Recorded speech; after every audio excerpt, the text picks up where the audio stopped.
মিষ্টি এখন আর কিনে খেতে হবে না, খুব সহজে গুঁড়ো দুধের প্যাকেট দিয়ে কিন্তু ঝটপট পুরো দোকানের মতো নরম তুলতুলে রসগোল্লা মিষ্টি কিন্তু খুব সহজে ঘরেই তৈরি করে নিতে পারবেন। আর প্রত্যেকটা মিষ্টি হবে একেবারে স্পঞ্জি, রসে ভরা আর একদমই নরম তুলতুলে, মুখে দিলেই মিলিয়ে যাবে। আর যে কেউ একবার দেখাতেই কিন্তু তৈরি করে নিতে পারবেন। এইভাবে মিষ্টি বানানো শিখে গেলে দোকান থেকে কিন্তু আর কিনে খেতেই হবে না। বন্ধুরা, প্রতিদিনের মতো আরো একটা দারুণ রেসিপি নিয়ে হাজির হয়ে গেছে। আজকে আমি আপনাদেরকে মাত্র 1 কাপ গুঁড়ো দুধ দিয়ে 1 কেজি নরম তুলতুলে স্পঞ্জ রসগোল্লা মিষ্টি তৈরি করে দেখাবো। এই ভিডিওটা দেখলে কিন্তু আপনারা যে কেউ একদম পুরো দোকানের মতো নরম তুলতুলে রসগোল্লা মিষ্টি কিন্তু খুব সহজে ঘরে তৈরি করে নিতে পারবেন। আবার কিন্তু কোনো রকম লিকুইড দুধের প্রয়োজনও হবে না, সামান্য একটুখানি গুঁড়ো দুধ থাকলে কিন্তু আপনারা ঝটপট নরম তুলতুলে মিষ্টি কিন্তু খুব সহজে ঘরেই তৈরি করে নিতে পারবেন। আর এইভাবে মিষ্টি বানানো শিখে গেলে আপনারা কিন্তু দোকান থেকে কিনে মিষ্টি খেতেই হবে না, খুবই সহজ তৈরি করা। তো বন্ধুরা, চলুন আমি খুব সহজ পদ্ধতিতে মিষ্টিটা বানিয়ে দেখাবো। আশা করছি আমাদের অনেক পছন্দ হবে। তো পুরো ভিডিওটা শেষ পর্যন্ত দেখা অনুরোধ রইল। তো সবার প্রথমে আমি এখানে একটা মেজারমেন্ট কাপ মেপে 1 কাপ গুঁড়ো দুধ নিয়েছি। আর এখানে কিন্তু 10 টাকা যে ছোট ছোট প্যাকেট গুলো হয় সেই প্যাকেটে 4 প্যাকেট মতন আছে। তো এবার আমি এখানে একটা কড়াইয়ের মধ্যে নিয়ে নেব। আর এরকম মেজারমেন্ট কাপ না থাকলে যে কোনো একটা বাটি মেপে নিয়ে নেবেন, তাহলে কিন্তু হয়ে যাবে। চাইলে কিন্তু আপনারা কমও নিতে পারেন, আবার চাইলে কিন্তু বেশিও দিয়েও বানাতে পারেন। তো এবার আমি কড়াইয়ের মধ্যে নিয়ে নিচ্ছি। এবারে আমি ওই কাপেরই দিয়ে দেব 2 কাপ মতন হালকা কুসুম গরম জল। এর থেকে বেশি কিন্তু জল দেওয়া যাবে না, তাহলে কিন্তু খুব বেশি একটা ছানা পাওয়া যাবে না। তো ঠিক 2 কাপ মতন দিয়ে দিয়েছি। এবারে একটু ভালো করে মিশিয়ে নেব।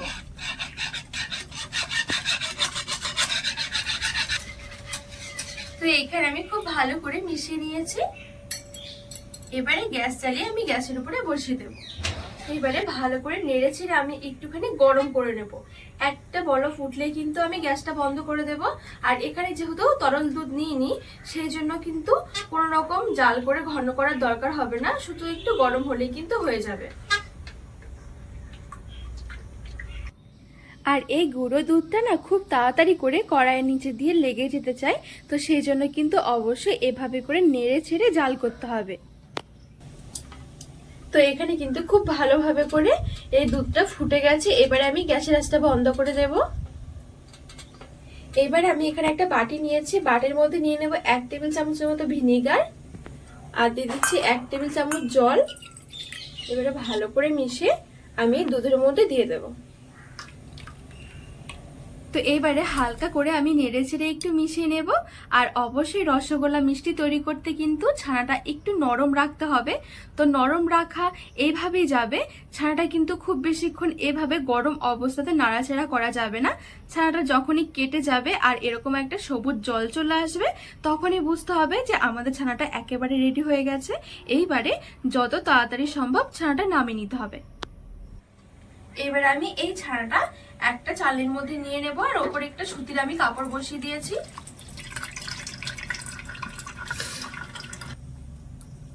এবারে উপর দিয়ে একটু আমি ঠান্ডা জল দিয়ে দিচ্ছি। এতে করে কি ছানাটা কিন্তু খুব তাড়াতাড়ি ঠান্ডা হয়ে যাবে। খুব বেশিক্ষণ ধরে কিন্তু আবার গরম থাকলে ছানাটা শক্ত হয়ে যাবে, পরে আবার মিষ্টিগুলো শক্ত লাগবে খেতে। তো এখানে আমি খুব সুন্দরভাবে ছানাটা ধুয়ে নিয়েছি ঠান্ডা জল দিয়ে। এবারে একটুখানি চিপে নিয়ে নেব, মানে এক্সট্রা জলটা আছে সেটা ফেলে দেব। খুব বেশি কিন্তু একেবারে চেপা যাবে না, হালকা করে একটু এভাবে চিপে জলটা ফেলে দিলে কিন্তু হয়ে যাবে।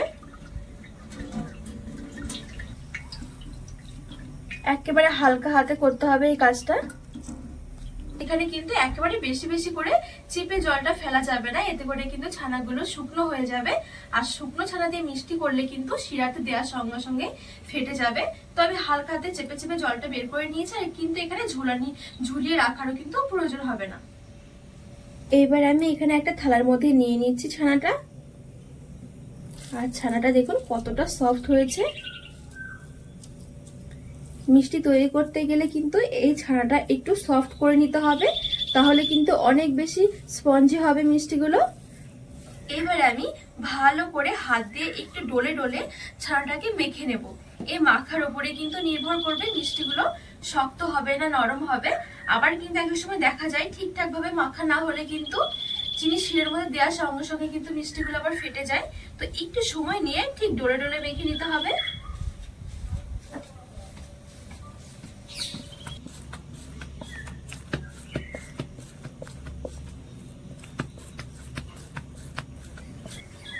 আর এই রসগোল্লা মিষ্টি কিন্তু একেবারে সহজ একটা মিষ্টি রেসিপি। শুধুমাত্র কয়েকটা জিনিস একটু মাথায় রাখতে হবে। আর এখানে যে আমি ছানাটা মাখছি, এক এক সময় দেখবেন এই ছানাটা মাখার সময় কিন্তু ছানাটা অনেকটা ঝুড়ো ঝুড়ো মনে হয়, তখন কিন্তু বুঝতে হবে যে ছানাটা কিন্তু আমাদের অনেকটা শুকনো হয়ে গেছে। তো সেই সময় কিন্তু আপনারা 2 টেবিল চামচের মতো লিকুইড দুধ বা জল দিয়েও মেখে নিতে পারেন। আবার এক এক সময় দেখবেন মাখতে গেলে কিন্তু ছানাটা অনেকটা আমাদের মানে ঢিলে মনে হয়, একটু নরম টাইপের মনে হয়, সেই ক্ষেত্রে কিন্তু ফ্যানের নিচে একটুখানি রাখতে হবে। ব্যাস এই সামান্য সামান্য কয়েকটা জিনিস মাথায় রাখলে কিন্তু একেবারে দোকানের মতো নরম তুলতুলে মিষ্টি কিন্তু আপনারা ঘরেই তৈরি করে নিতে পারবেন। তো এখানে আমি পুরো 6 থেকে 7 মিনিট সময় নিয়ে খুব সুন্দর করে কিন্তু আমি ছানাটা মেখে নিয়েছি। আর এই দেখুন এখন কিন্তু ছানাটা কতটা স্মুথ হয়েছে, দেখুন কোনো কিন্তু দানা দানা ভাব একদমই নেই। আর এখন দেখুন একটা কিন্তু ডোয়ের মতন হয়ে যাচ্ছে। তো এই দেখুন এখানে কিন্তু খুব সুন্দর একটা ডোয়ের মতন হয়ে গেছে। এবার আমি একটুখানি লম্বা করে নেব, এতে করে কিন্তু মিষ্টিগুলো ভাগ করতে সুবিধা হয়ে যাবে। তো এখান থেকে আমি অল্প অল্প করে নিয়ে আলাদা করে নেব, খুব বেশি একটা বড় করব না, চিনি শিরাতে যখন দেবো তখন কিন্তু আরো বেশি বড় হয়ে যাবে মিষ্টিগুলো। আর বন্ধুরা এই রসগোল্লা মিষ্টিগুলো কিন্তু তৈরি করতে হাতে যদি 15 থেকে 20 মিনিট সময় থাকে তাহলে কিন্তু ঝটপট তৈরি করে নিতে পারবেন। খুবই সহজ মিষ্টিগুলো তৈরি করার, খেতে কিন্তু দারুণ হয়। গুঁড়ো দুধ দিয়ে যে এত সুন্দর মিষ্টি হয় আপনারা কিন্তু না দেখলে বিশ্বাসই করবেন না। তো এখানে আমি 12টা মতন মিষ্টি তৈরি করব। তো ঠিক এরকম 12টা মতো ছোট ছোট করে লেচি করে নিয়েছি। এবার আমি 2 হাতের মধ্যে নিয়ে আর একটু ভালো করে না মেখে নেব, এতে করে যেটা হবে উপরের দিকটা একেবারে মসৃণ হবে আর মিষ্টিগুলো কিন্তু কোনো রকম ফাটবে না। তো এভাবে করে আমি হাতের মধ্যে একটু ঘুরিয়ে নিয়েছি। এবারে একটু গোল করে ঠিক গোলাটা আমি করে নেব। তো বন্ধুরা এই দেখুন এখানে কিন্তু আমি খুব সুন্দর করে গোল করে নিয়েছি।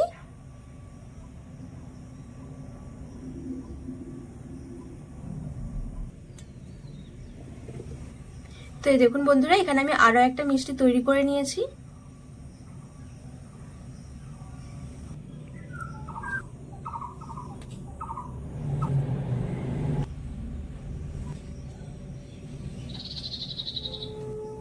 তো বন্ধুরা এখানে আমি সবগুলো মিষ্টি খুব সুন্দর করে গোল গোল করে তৈরি করে নিয়েছি। এবারে গ্যাস জ্বালিয়ে আমি কড়াই বসিয়ে তৈরি করে নেব চিনি শিরা। তো এখানে আমি 1 কাপ গুঁড়ো দুধের জন্য ঠিক 1.5 কাপ মতন আমি চিনি নেব। চিনিটা আমি কড়াইয়ের মধ্যে নিয়ে নেব আর ঠিক হাফ কাপের মতো নিয়ে নিয়েছি। এবারে 1.5 কাপ চিনির জন্য নিয়ে নেব 3 কাপ মতন জল।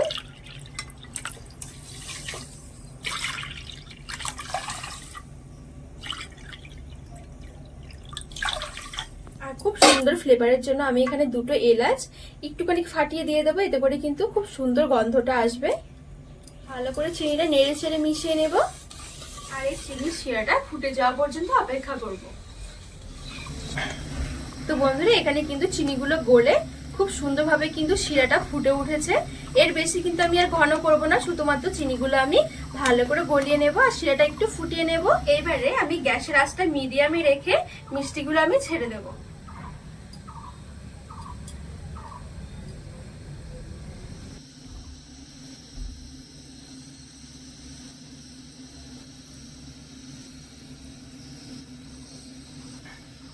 তো বন্ধুরা এই দেখুন এখানে কিন্তু আমি সবগুলো মিষ্টি ছেড়ে দিয়েছি।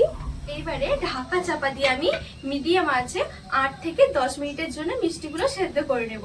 এর বেশি কিন্তু একদমই সেদ্ধ করতে হবে না। তো ঠিক 8 থেকে 10 মিনিট পর আপনাদেরকে দেখাচ্ছি মিষ্টিগুলো কেমন হয়েছে। তো পুরো 10 মিনিটের মতন হয়ে গেছে। তো 10 মিনিটের বেশি কিন্তু একদমই জাল করা যাবে না। এবার আমি গ্যাসের আঁচটা বন্ধ করে দেব আর এভাবে করে একটু নেড়ে চেড়ে মিশিয়ে নেব। আর এই দেখুন এখানে 10 মিনিটের মধ্যে কত সুন্দর ফুলে উঠেছে মিষ্টিগুলো। তো চলুন এবারে একটা মিষ্টি আপনাদেরকে দেখাই যে কত সুন্দর হয়েছে। খুব বেশিক্ষণ ধরে কিন্তু আবার মিষ্টি সেদ্ধ করলে সেক্ষেত্রেও কিন্তু মিষ্টি শক্ত হয়ে যেতে পারে। তো এখন কিন্তু মিষ্টিগুলো শুধুমাত্র রসটা পেয়ে ফুলেছে, এখনো ভালোভাবে কিন্তু রসটা ঢোকেনি। তো সেই জন্য কিন্তু অবশ্যই এই মিষ্টিগুলোকে একটু রেস্টে রাখতে হবে। যত বেশি রেস্টে রাখা যাবে তত কিন্তু মিষ্টিগুলো খেতে ভালো লাগবে। তো মোটামুটি আমি 1 থেকে 1.5 ঘন্টা মতন এভাবে ছেড়ে রেখেছিলাম। আর এই দেখুন 1 থেকে 1.5 ঘন্টার মধ্যে কত সুন্দরভাবে হয়ে গেছে মিষ্টিগুলো, দেখতে কতটা সুন্দর লাগছে দেখুন। আর এখানে মিষ্টি ঠিকঠাক ভাবে হয়েছে নাকি সেটা বোঝার উপায় হলো, এই দেখুন আমি দেখিয়ে দিচ্ছি, এভাবে হাত দিয়ে করে এরকম চাপ দিলে কিন্তু একেবারে গড়গড় করে রসটা পড়তে থাকবে, আবার ছেড়ে দিলে কিন্তু ফুলে উঠবে। এই দেখুন কত সুন্দর হয়েছে। তো আমি যে রসটা ছিল সেটা কিন্তু বের করে নিয়েছি। এইবারে এই মিষ্টিটা আমি আবার রসের মধ্যে দিয়ে দেব। আর এই দেখুন কিছুক্ষণের মধ্যেই কিন্তু দেখা যাবে সে আবার আগের অবস্থায় কিন্তু ফিরে এসেছে, একদমই রসে ভর্তি হয়ে গেছে। এই দেখুন আমি হাত দিয়ে আবারও দেখাবো। দেখুন কত সুন্দর হয়েছে, একেবারে গড়গড় করে কিন্তু রসটা পড়ছে। তার মানে এখানে কিন্তু আমার একেবারে পারফেক্ট ভাবে হয়ে গেছে রসগোল্লা মিষ্টি। আপনারা কিন্তু না বানিয়ে খেলে বিশ্বাসই হবে না যে গুঁড়ো দুধ দিয়ে এত সুন্দর মিষ্টি হয়। তো এইবারে আমি এখানে একটা বাটির মধ্যে সাজিয়ে নিয়েছি। একবার দেখলে কিন্তু যে কেউ তৈরি করে নিতে পারবে, শুধুমাত্র কয়েকটা জিনিস একটু খেয়াল রাখলেই হয়ে যাবে। তো বন্ধুরা এই দেখুন কত সুন্দর হয়েছে, একেবারে স্পঞ্জি হয়েছে।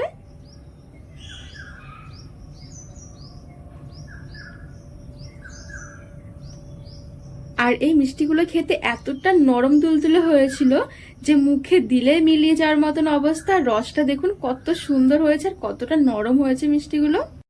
তো বন্ধুরা আজকে গুঁড়ো দুধের রসগোল্লা মিষ্টিটি কেমন লেগেছে অবশ্যই কিন্তু কমেন্ট করে জানাবেন। আর রেসিপিটি ভালো লাগলে চ্যানেলটিকে সাবস্ক্রাইব করে পাশে থাকা অনুরোধ রইল।